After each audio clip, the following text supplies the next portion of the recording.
Alors bonjour à tous, cette fois-ci nous allons partir du précédent tutoriel et nous allons faire une autre tâche. Cette fois-ci c'est de prendre la liste des utilisateurs sous cet onglet utilisateur et de le mettre sur ce nouvel onglet liste renversée que je viens de créer, et il va falloir qu'il fasse la même chose de 1 jusqu'à le nombre nécessaire de lignes mais dans l'ordre inverse. Alors c'est parti, je vais dans les scripts. Déjà, il faut s'assurer que la feuille active ce soit bien la feuille utilisateur avec un S, sinon il y aura un souci. Pour cela, je vais modifier la fonction précédente pour que, je vais dire, la feuille active, cette active sheet. Alors, il faut que ce soit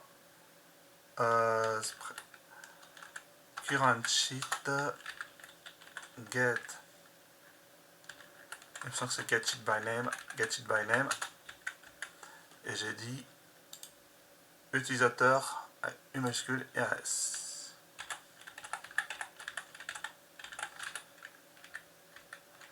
Et il faut lui passer le bouillir un trou.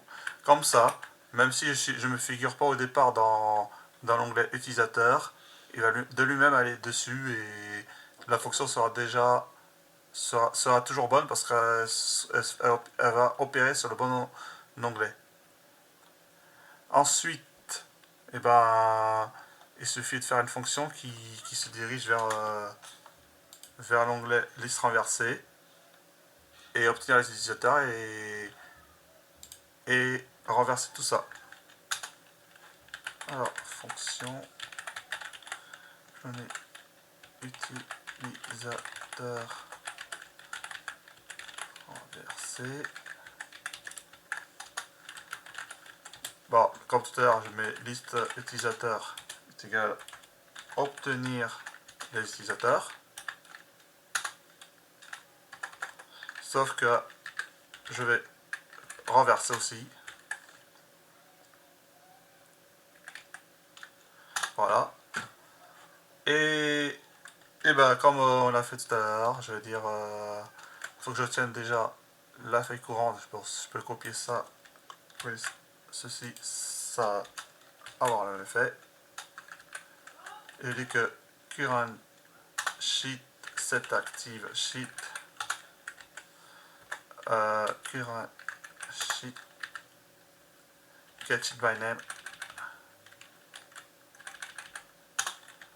Évidemment, c'était le nom liste renversée.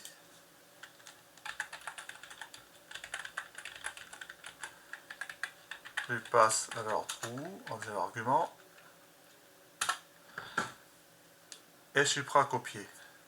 Alors pour ça, il faut d'abord que... Je suis en train de réfléchir à quelque chose. Oui. Alors, je vais mettre ligne 1. Et je mets for ligne. Je pourrais le mettre ici. Ligne égale 1.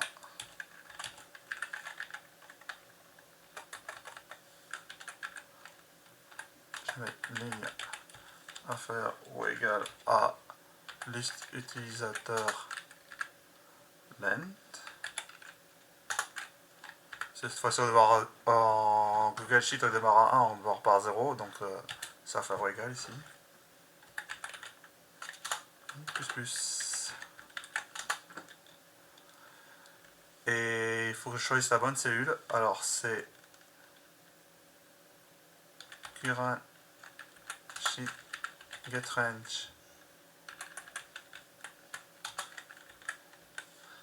A plus ligne, comme la même concaténation qu'on nous a fait tout à l'heure. Et set value, qui est le pendant de la fonction getValue que nous avons utilisé avant.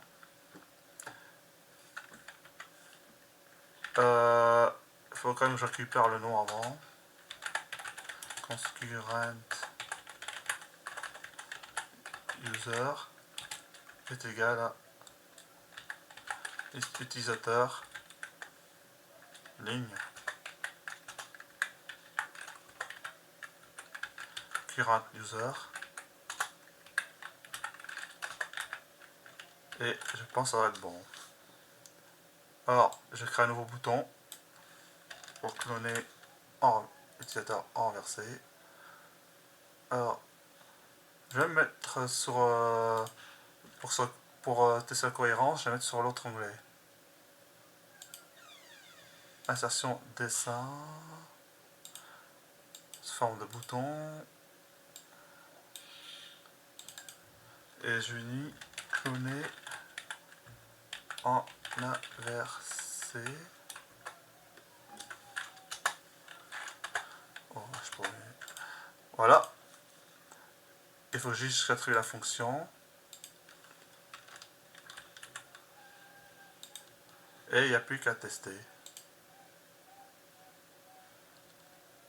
Alors, Alice en premier, est-ce que c'était bien ça? Ah, j'ai une erreur. Donc voilà, j'ai apporté quelques corrections au script. Tout d'abord, une correction minime. Je me suis trompé dans le nom de la variable current sheet. Quand je fais spreadsheet app get active, il ne s'agit pas d'une simple feuille, c'est une table carrément. Donc c'est mieux de l'appeler current spreadsheet. Voilà, petit détail. Mais également, pour l'algorithme, bon, j'ai simplement remplacé la manière d'appeler le book for each.